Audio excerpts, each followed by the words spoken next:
네, 시사인터뷰 오늘 듣고 계신 시각 8시 7분 52초 지나고 있습니다. 더불어민주당 전남도당위원장 신정훈 의원과 얘기 나눠봅니다. 여보세요? 네, 안녕하세요. 신정훈입니다. 네. 어제 신정훈 의원께서는 어디 계셨습니까? 어제 지역에 있었습니다. 아, 지역에 계셨어요? 예. 네네. 하지만 이재명 당대표 법원 기각 결정되는 과정을 계속해서 지켜보셨을 것 같아요. 네네네. 예. 기각 결정에 대해서는 어떻게 평가하십니까? 사필 규정이란 말 외에 더 할 이야기가 없습니다. 네. 야당 탄압, 특히 이제 짜맞추기 표적 수사를 연연이 없었던 그런 검찰에 대한 법원의 검찰의 시대착오적인 행태에 대한 네. 철퇴를 내린 것이다 이렇게 생각합니다. 네. 법원이 기각 결정 내린 이유도 어느 정도는 나름대로 판단하실 것 같습니다. 네네.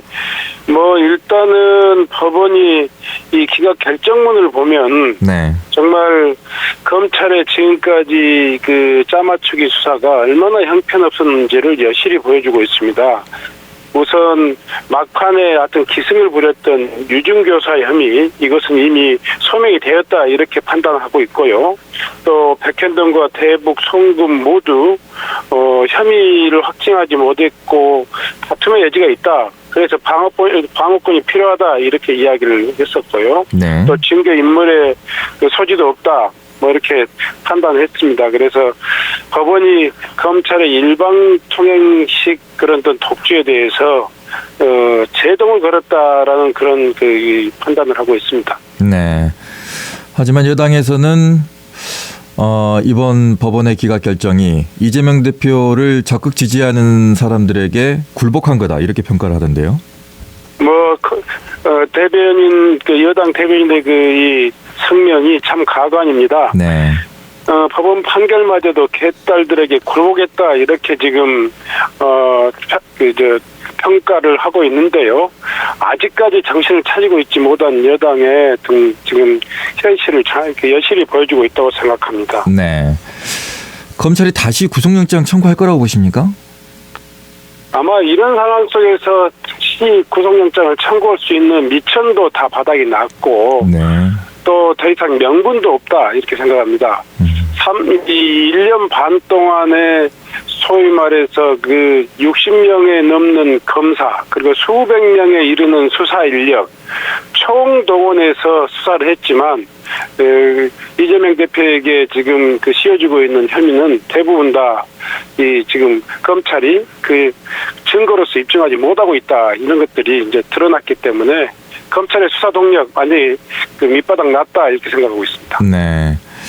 하지만 가결이 되든 기각이 되든 이제 수면 아래에 있던 민주당 내의 갈등은 이제 올라올 것이라는 게 분명하다고 다들 예측을 했고요. 이제 분명해질 것 같습니다.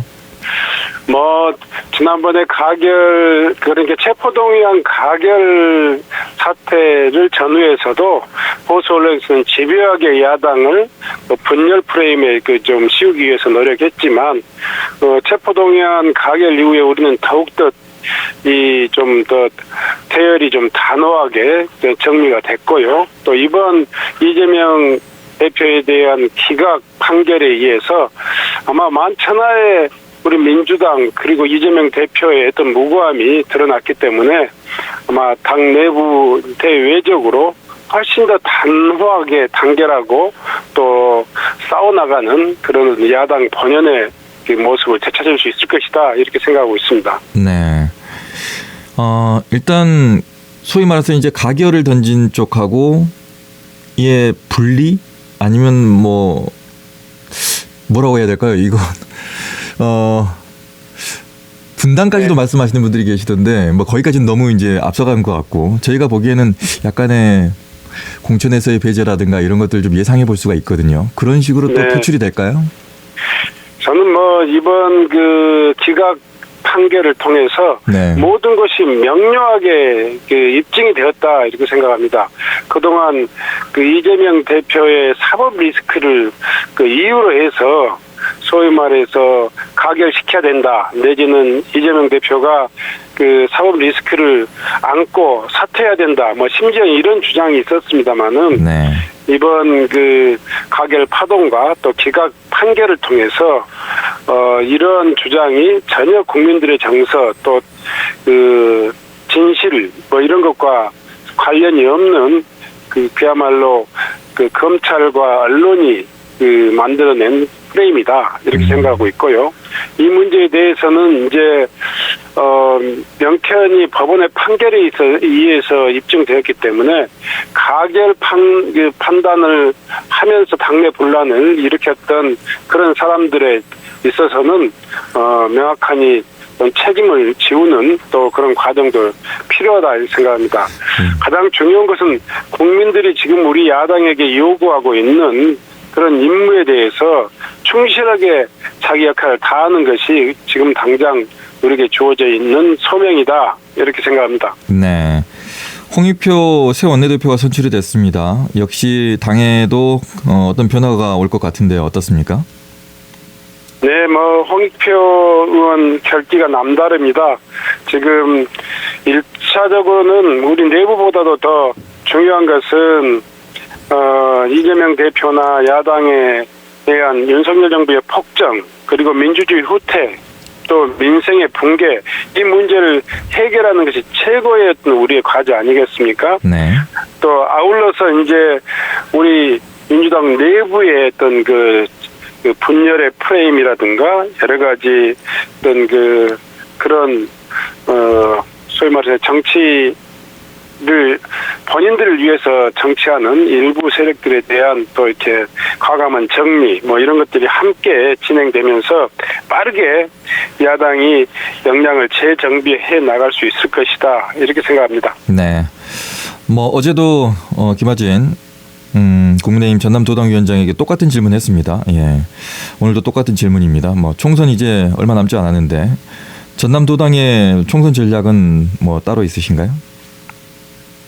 우선은 지금까지 계속되어 온 우리 민주당의 발목을 잡아온 그런 어떤 이재명 대표의 사법 리스크가 법원의 판결에 의해서 해결되었기 때문에 저희들은 더 단호하게 도덕적인 어떤 이 도덕적인 그런 어떤 리스크에 경계하면서 또 윤석열 정부의 어떤 폭주와 폭정에 대해서는 단호히 맞서 싸워야 된다 이렇게 생각하고 있습니다. 특히 추석 민심 또 민생의 어려운 일들이 많이 있기 때문에 민생의 문제 잘 해결해 나가면서 네. 또 지역민들의 목소리에 기울여 나가면서 이 문제를 잘 풀어나가도록 하겠습니다. 네. 국민의힘 같은 경우에는 당대표가 춘천까지 내려와서 회의를 열고 또 지역을 계속해서 순회를 하겠다 이렇게 약속을 하면서 실제로 이제 순회를 하고 있는데 어떻습니까? 그 국민의힘의 이런 활동을 보면서 민주당도 어떤 식으로든 민생 곁으로 가야 될 텐데요. 어제 오늘 아침 이재명 대표 힘겹게 구치소 철문을 열고 나와서 첫 육성이 네. 그거 아니었습니까? 정말 정치가 이제는 더 이상 정치를 위한 정치가 아니라 민생의 문제, 어렵고 고달픈 국민들의 어려운 문제들을 푸는 정치로 본연의 자리로 돌아가야 된다 이렇게 이야기하지 않았습니까? 네. 저희 더불어민주당과 이재명 대표 체제는 철저히 국민이 주인인 그런 정치를 구현하기 위해서 노력해 나갈 것입니다. 무엇보다도 민생의 문제를 해결하는데 모든 노력을 다 하겠다 하는 것이 이재명 대표 어제 재판 판결 이후에 첫 일성에 가장 귀에 와닿던 이야기였습니다. 네. 많은 분들이 그렇게 느낄 것 같습니다. 지역에 계신 분들, 특히 우리 지역도 중앙 정치에 다 매몰되어 있다 보니까 지역의 민생이라든가 경제, 생활에 대해서는 정치권이라든가 또 국회의원들이 많이 신경을 쓰지 않는 것 아니냐. 또 추석을 앞두고 있기 때문에 더 그렇게 느끼고 있지 않을까 싶습니다. 네네. 아무래도 지금 올 들어서 계속되고 있는 코로나 이후에 지금 물가 그리고 또 금리의 이 폭등에 의해 가지고 지금 민생이 말이 아닙니다. 농민들, 자영업자들, 그리고 소상공인들, 그리고 취업을 못해서 헤매는 이 젊은 청년들의 문제가 정말 그 하늘을 찌르고 있다 이렇게 생각하고 있습니다. 이 문제를 해결하는데 모든 정치력을 동원해도 또 여야가 협심해서 노력해도 부족할 판인데 지금까지 사법 이 정국 때문에 정말 많은 국민들이 희생당해온 것을 가슴 아프게 생각합니다. 저희들은 아무튼 지금까지의 사법 정쟁을 이제 마무리 짓고 네. 오직 민생과 또 민주주의를 살리는데 최선의 노력을 다하겠다 이런 말씀 드립니다. 네. 방금 농민과 관련된 얘기도 하셨는데 윤 대통령이 1호 거부권을 행사한 게 양곡관리법이었습니다. 이거는 지금 어떻게 네네. 진행되고 있습니까? 양곡관리법은 당연히 쌀값에 대한 정상적인 정당한 보상을 좀 하는 이 제도를 만들자 이런 거였는데 윤석열 정부에 의해서 폐기 처분되었습니다. 그런데 저희들은 이래 멈추지 않고 제2의 양곡관리법, 그러니까 양곡관리법을 대체할 수 있는 법안을 만들어서 저를 비롯한 우리 민주당 소속의 의원들이 지금 5가지 법안을 지금 내놓고 있습니다. 이 역시 쌀의 수급 안정을 통해서 가격을 보장하는 방안, 더 나아가서는 이제 쌀의 적정 가격을 정부가 보존할 수 있는 그런 제도적인 안전장치를 마련하는 방안, 이런 것들을 포함해서 충분히 대책을 세우고 있고요. 이번 정기국회를 통해서 반드시 관철시킬 계획이다 이렇게 말씀드립니다. 네. 어제 국민의힘 전남도당 위원장 인터뷰를 할 때 이 질문 드렸어요. 한전공대 관련해서 예산이 30% 정도 삭감이 됐다. 여기에 대해서 어떻게 생각하느냐 했더니 방만한 경영에 불효불급한 것은 삭감을 한 거다. 한전공대는 끝까지 간다. 이런 식으로 얘기를 했는데 어떻게 보십니까? 이건 병 주고 약 주고 하는 이야기입니다. 소위 말해서 지금 한전공대를 방만한 경영이라고 했는데 한전공대 지금 개교한 지 만 1년밖에 되지 않았습니다. 이제 걸음마는 아이에게 소위 말해 몽둥이로 두드려 패는 이런 방식의 이 감사와 사정 방식은 절대로 한전공대에 대한 긍정적인 시그널일 수 없습니다.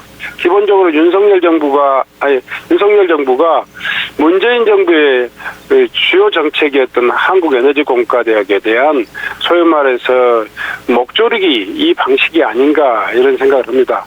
예산의 30%, 출연금의 30%를 삭감한 것은 기본적으로 정상적인 대학 건설의 일정을 좀 훼손하고 있고요. 또 총장에 대한 해임 건의안은 아예 경영 자체에 대한 공백 상태를 초래해서 한전공대의 고사작전을 목표로 한 거 아닌가 생각합니다. 저희 민주당에서는 이미 이제 한전공대 정상화를 위한 정치 탄압 방지를 위한 TF를 만들어서 제가 TF 담당으로서 지금 예산이면 예산 그리고 또 총장 해임에 대한 정부의 방침이 잘못됐다는 것을 분명하게 또 규명할 것이고 막아낼 것입니다. 네. 자, 전남도당 위원장을 맡고 계시기 때문에 또 농업뿐만 아니라 또 생계를 또 바다를 가지고 계시는 분들도 신경을 쓰셔야 될 것 같은데. 네네. 후쿠시마 오염수 방류 이후에 민심은 어떻게 간다고 보십니까? 지금 후쿠시마 원전 오염수 이 문제는 정말 우리의 주권의 문제이기도 하고 어민의 생존권의 문제이기도 합니다. 그리고 국민들의 정당한 건강권에 대한 요구이기도 하고요. 최소한 우리 국가가 이 국민들의 우려에 대해서 정말 주권국가로서의 정당한 목소리들을 국제기구라든가 일본 당국에게 전달해야 된다고 생각합니다. 네. 이후에 이제 이 문제를 우리가 용인하는 그런 자세로 계속 가면 일본의 수산물 수입금지할 명분이 사라지게 되고 우리 밥상마저 오염될 가능성이 굉장히 많다. 이런 측면에서 저희들은 정말 적극적으로 이 문제에 대응해 나갈 계획입니다. 특히 이제 전국 수산업 생산량의 총 생산의 약 60%를 차지하는 전남은 이 문제가 어민들의 생존권과 전남 지역 경제에 어떤 밀접한 관련이 있기 때문에 우리 총력을 다해서 또 이 중단시키기 위해서 노력을 해 나갈 계획입니다. 네. 자, 끝으로 이제 명절 오늘 오후부터 이제 뭐 시작이라고 봐야 될 것 같은데요. 예. 명절 앞두고 있는 듣고 계신 청취자 여러분께 한 말씀 해주십시오. 그동안 이재명 대표의 소위 말해서 체포동의안 가결 그리고 또 여러 가지 사법 정국에 따르는 국민들의 특히 지역민들의 염려가 크셨다고 생각합니다. 다행스럽게도 어제 오늘 기각 판결을 통해 가지고 여러분들에게 작은 추석 선물이 되지 않을까 생각합니다. 저희 더불어민주당 더욱더 도덕적인 가치 기준들을 더 견고히 하면서 민생과 민주주의를 지키는 데 최선의 노력을 다하겠습니다. 지역민 여러분, 올 추석도 온 가족과 함께 즐겁고 행복한 그런 시간 되셨으면 좋겠습니다. 고맙습니다. 예, 말씀 감사합니다. 네, 고맙습니다. 언제 어디서나 내 손 안의 뉴스. 광주 MBC 뉴스 유튜브 구독으로 함께하세요.